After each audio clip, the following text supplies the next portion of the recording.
야고보가 이방인 그리스도인들을 입단 조건으로 까다롭게 할례를 행하고 율법을 준수해야 된다라고 하는 일부 유대교 출신 그리스도인들을 비난하지 아니하고, 또 그렇다고 하여서 율법적으로 거래하지 아니하고 신앙을 거래할 수는 없는 겁니다.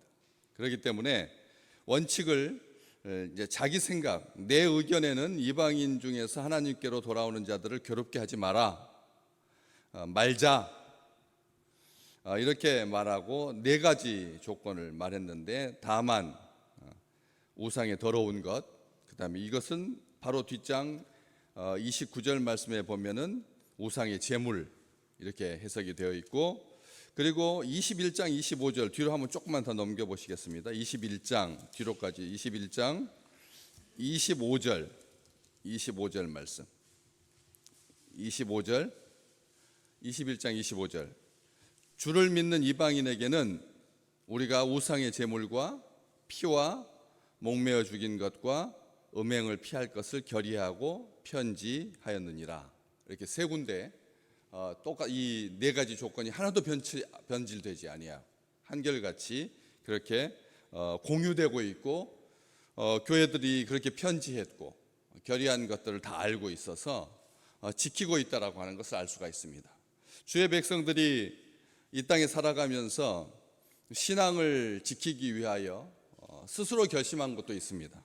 나시린의 조건과 같이 나시린처럼 시체를 가까이 하지 아니하고 머리를 자르지 아니하고 금식하고, 또 저를 예를 든다면 주일날은 영양제 챙겨 먹지 아니하고, 이렇게 이런 것들 스스로 자기가 규칙으로 정한 그런 어떤 룰들, 이런 룰들이 있습니다. 이런 룰들을 지키는 것이 신앙에 유익이 되지만, 이런 것들을 다른 사람들한테 이제 강요하거나, 또 다른 사람들이 그런 것들이 없는 것에 대해서 신앙이 얕다거나 이렇게 판단해서는 안 되는 것이죠. 그래서 아주 문구가 간단하고 또 애매하지 않습니다.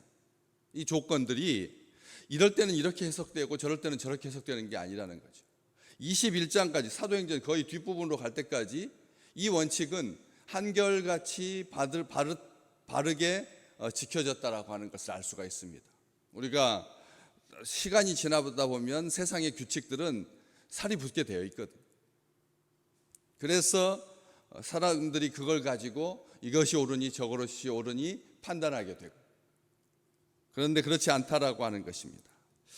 우리가 지금 쭉 살펴보고 있습니다. 우상의 더러운 것, 우상의 제물, 이 우상과 관련된 이런 모든 것들, 이런 것들이 사람을 더럽게 한다, 사람을 더럽히는 거다.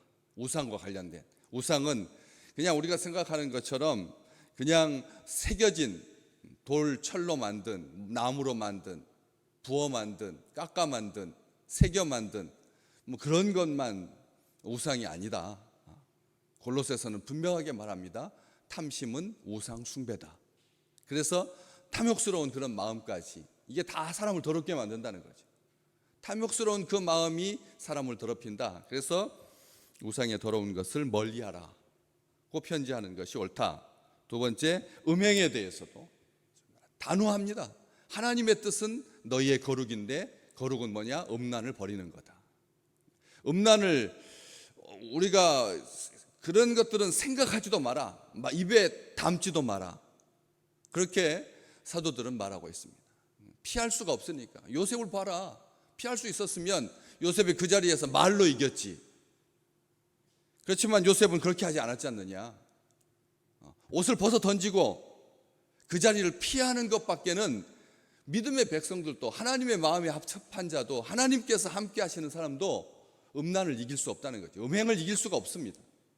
그렇기 때문에 음행을 멀리하라, 피하라, 그렇게 말하고 있는 거고, 오늘 세 번째, 목매어 죽인 것. 목매어 죽인 것, 이게 사실 해석하기가 좀, 다른 것은 좀 괜찮습니다. 피를 멀리하라고 하니까 선짓국 안 먹는 사람도 있고, 피를 멀리하려고 하니까 자기 나름대로 해석을 가지고 이렇게 하지만 그게 어려운 건 아니죠. 피를 멀리하라고 하는 말이 살인하는 것, 뭐 잔혹한 것 이런 것들을 다 포함하는 거니까 얼마든지 그게 가능한데 이 목매어 죽인 것이라고 하는 이 항목이 사람들이 좀 어려워하게 생각하는 거라는 이게 교수형 당한 사람을 멀리하라는 건가 목매어 죽인 것 그런데 목매어 죽인 사람이 목매어 죽은 사람 이렇게 돼 있지 않으니까 목매어 죽인 것이니까 목매일 때 사용하는 도구를 멀리하라는 건가 아니면 목매어 죽인 짐승을 멀리하라고 하는 건가 목매어 죽이는 영상을 멀리하라는 건가 다 이게 해석이 되거든요. 이게 다 포함합니다. 시간이 지날수록 이 목매어 죽인 것, 이게 자살한 목매어 죽은 자살한 그런 것, 목매어 죽인 것, 이런 행위까지, 행동까지 이것도 다 멀리하라고 하는 건가? 이렇게 생각하기 쉽습니다. 우리가 단순하게 그것만 생각하는 거예요. 목매어 죽이는 것만, 교살된 것, 교수된 것 이런 것만 생각하기 쉬운데. 나중에 이것과 관련하여서 우리가 점점 더 확인하게 되는 것은 이게 구약 성경에 법에 나와 있거든요. 레위기 성경에 목매어 죽인 것을 먹지 마라, 피를 멀리하라 이게 딱 규정이 되어 있습니다. 우리가 지금 그냥 구약을 무시한 채로 현실만 딱 바라보면 여러 가지 복잡한 생각들이 다 얽히겠지만 딱 한결같이 말합니다. 목매어 죽인 것을 먹지 마라 이렇게 기록되어 있습니다. 왜 아니 고기를 먹으려고 하면 목매어 죽이는 것은 불가피한 일인데 그럼 어떻게 죽여서 먹으라는 거예요? 때려서 죽여서 먹으라는 겁니다. 우리 어렸을 때 보신탕 문화가 여름 때 그 집에서 키우던 그 누렁이를 때려서 화나게 해가지고 죽여야 그래야지 위에 보신이 된다 그래가지고 때려서 죽여서 잡아서 먹었거든요. 그러면 모든 동물은 다 그런 식으로 죽여야 되냐 아니면 다 전기 충격으로 아니면 약물을 먹여서 죽여야 되나 이게 도살 방법에 대해서 이게 지금 규정하고 있는데 그럴 수밖에 없었습니다. 왜냐하면 그 지역은 중동 지역은 이 고기를 잡으면 신선도를 유지한다라고 하는 것이 다른 지역에 비해서 어려웠기 때문에 그렇습니다. 아시겠지만 그냥 한나절이 아니라 조금만 놔둬도 부패가 시작되기 때문에 그래서 음식 규정이었습니다. 이게 원래 처음에 시작할 때는 목매어 죽인 것을 멀리하라고 하는 말은 음식 규정으로 시작된 겁니다. 그래서 복잡한 유통 과정을 거치면서 이 변질된 고기가 생명을 위협하게 되고 그리고 아주 집단적으로 아주 신속하게 많은 사람들의 생명을 위협하는 것이 그렇게 상한 음식을 먹음으로 말미암아 이질과 설사로 많이 죽었거든요. 중동 지역에서는 오랫동안 저장, 소금으로 염장하는 이런 기법이 이런 기술이 이런 노하우가 발견되기 전까지는 건조하거나 아니면 훈제하거나 아니면 염장하거나 이런 방법으로 하지 않으면 어려웠거든요. 그래서 이질과 설사가 사람들의 생명을 많이 앗아갔습니다. 안타까운 일이었습니다. 그래서 하나님께서 아예 이런 음식과 이거 뚜껑을 열어두셔서는 안 되고 뭐 이런 규칙을 하나님께서 다 성경에 기록해 놨거든요.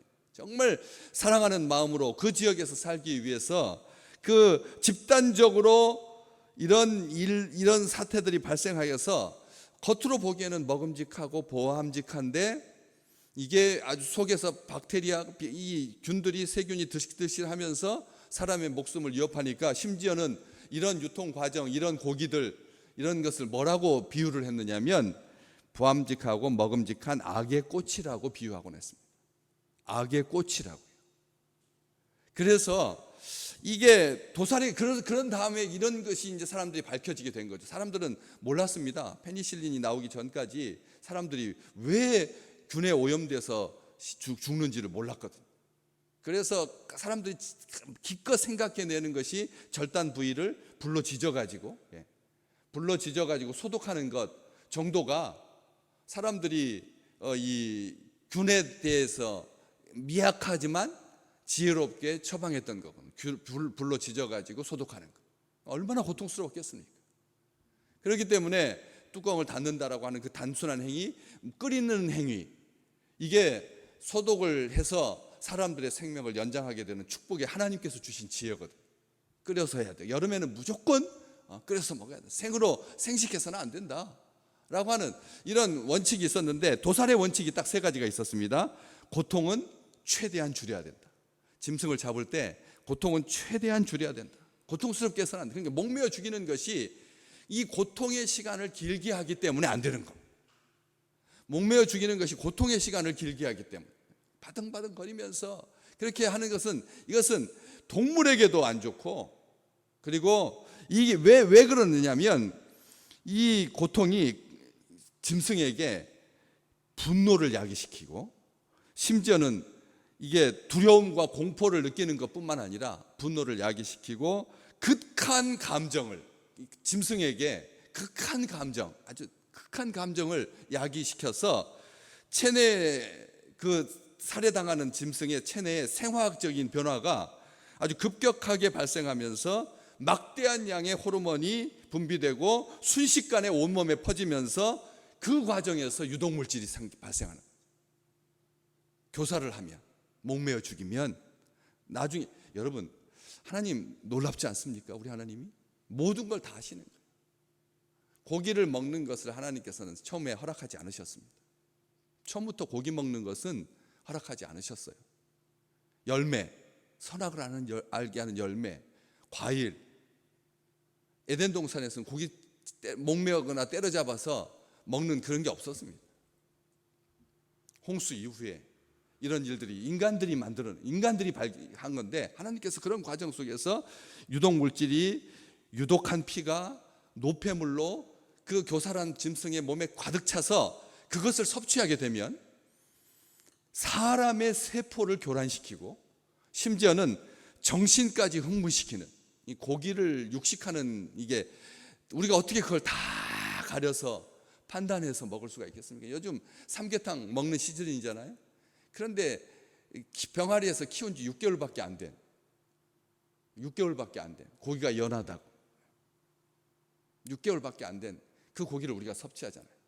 적어도 1년, 우리 하나님의 그 상한선이 1년이 넘은 수컷 소나 양이나 염소를 그렇게 잡아서 제물로, 하나님께 제물로 드리고, 화목제물인 경우에는 사람들끼리 나누어 먹는, 하나님께서 최소한 1년을 보장해 주셨는데 그 6개월에 가지고 우리 한국에서만 그래요. 지금 가지고 손바닥밖에 되지 않는 그 어린 그것을 그렇게 먹고 있는 거거든요.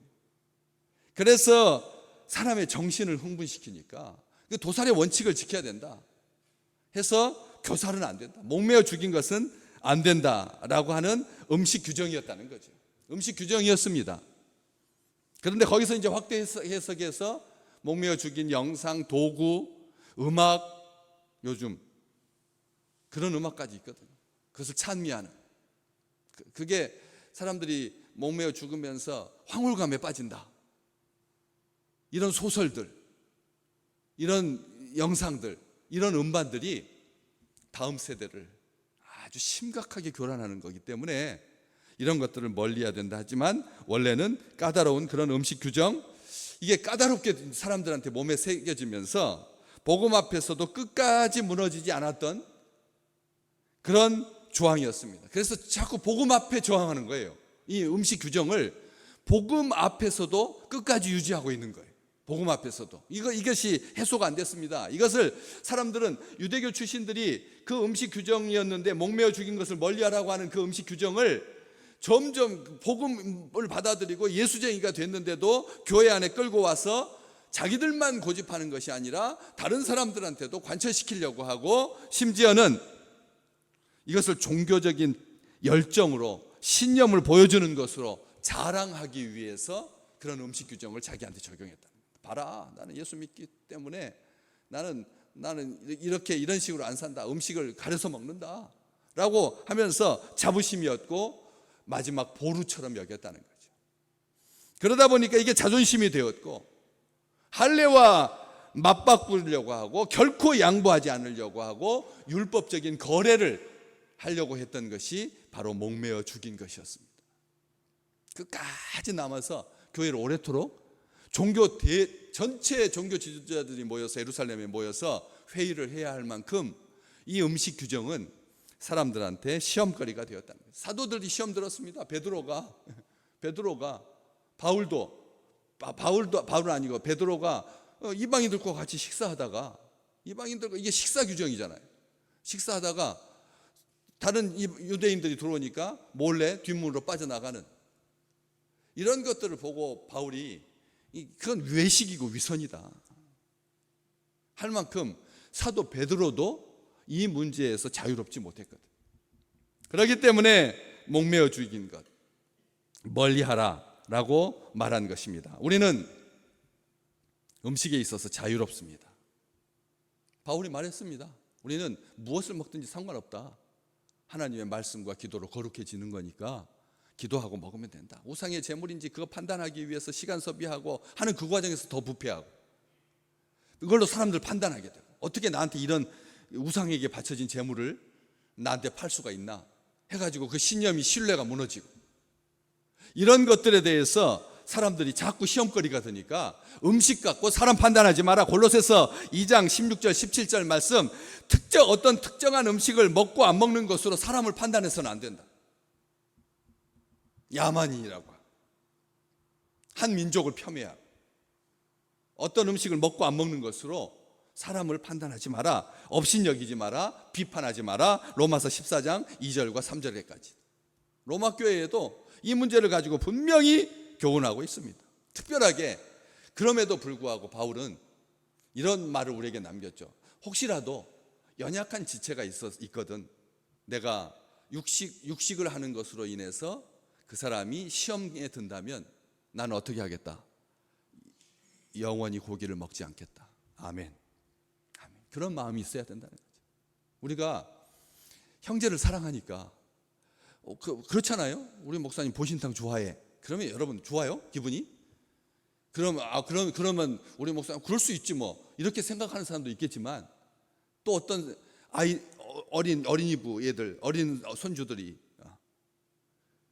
요즘은 800만 마리를 집안에서 키우고 있는데 그렇잖아요. 1000만 명 가까운 사람들이 고양이 개 키우고 있는데 그 이야기를 그 좋아한다고 하면 가지고 맨날 여름마다 중직자들 다 데려가지고 계곡에 가가지고 그게 먹는 게 관례가 되어 있는 그게 마치 교인들끼리 서로 사랑의 교제를 나누는 아주 돈독한 그렇게 이해돼서는 안 되는 시대가 되었거든. 이제는 말 함부로 해서는 안 되잖아요. 그렇기 때문에 혹시라도 연약한 지체가 실족할까 그런 것을 염려해서 바울이 견지했던 이 놀라운 자세 그렇죠? 실족할 수 있으니까 스스로 삼가해야 된다. 거치는 것이나 방해물이 되지 아니하도록 또 음식 가지고 누가 그 음식 좋아한다더라 이걸 가지고 사람을 놀리고 조롱해서는 안 된다는 거예요. 그렇지 않습니까? 특별하게 그래서 정죄하는 수단이 되어서는 안 된다는 것이죠. 우리는 이 말씀 가지고 오늘 삶 가운데 다시 한번 생각해 봅니다. 먹든지 마시든지 무엇을 하든지 무엇을 위하여 주님의 영광을 위하여 하시기를 주님의 이름으로 축복합니다. 그렇죠. 자기 속병이 자주 나서 디모데는 포도주를 자주 마실 수밖에 없었습니다. 그런데 만약 거기다 대놓고 포도주를 즐기는 자요 이렇게 판단해서는 안 된다는 거죠. 다 개인의 상황이 다른데 그래서 자기 몸을 보호하기 위해서 자기 치료의 과정으로 그렇게 어쩔 수 없이 그런 과정을 겪는 사람들에게 우리가 더 넓은 마음으로 그렇게 대해야 되고 또 목매어 죽인 이런 가치관들 정권들이 있습니다. 사람들을 그렇게 폴포트 정권이 그냥 사람들 죽이는 거 아까워가지고 어떻게 죽였는데요 아시잖아요. 그런 끔찍한 이런 영상들 이게 평생 사람들의 머리를 떠나지 않거든요. 이 잔혹함이 그 버둥버둥 되는 것이 그 영상이 지워지지 않거든요. 그렇기 때문에 화면에서도 이것을 뭐 이렇게 모자이크 처리해도 다 보입니다. 다 보여요. 왜냐하면 느끼는 게 더 큰 거거든요. 차라리 눈으로 보는 것은 낫지, 이게 생각으로 거기에 머리에 각인되면 그것은 지워질 수가 없거든요. 이런 것까지도 어떤 정권, 어떤 조직, 어떤 시스템, 또 하나님께서 멀리하라고 하신, 목매어 죽인 것을 멀리하라고 하시는 이 하나님께서 교회의 결정을 통해서 우리에게 주신 약속이고 소망인 줄로 믿습니다. 그래서 더욱더 하나님께서 주신 그런, 우리하고 같이 주신 그런 짐승들, 자연들 더 아끼고 더 소중하게 여겨서, 그래서 이것이 옳다, 이렇게 편지하는 것이 옳다라고 하는 야고보 사도의 그 마음이 오늘 우리의 마음 되시기를 주님의 이름으로 축복합니다.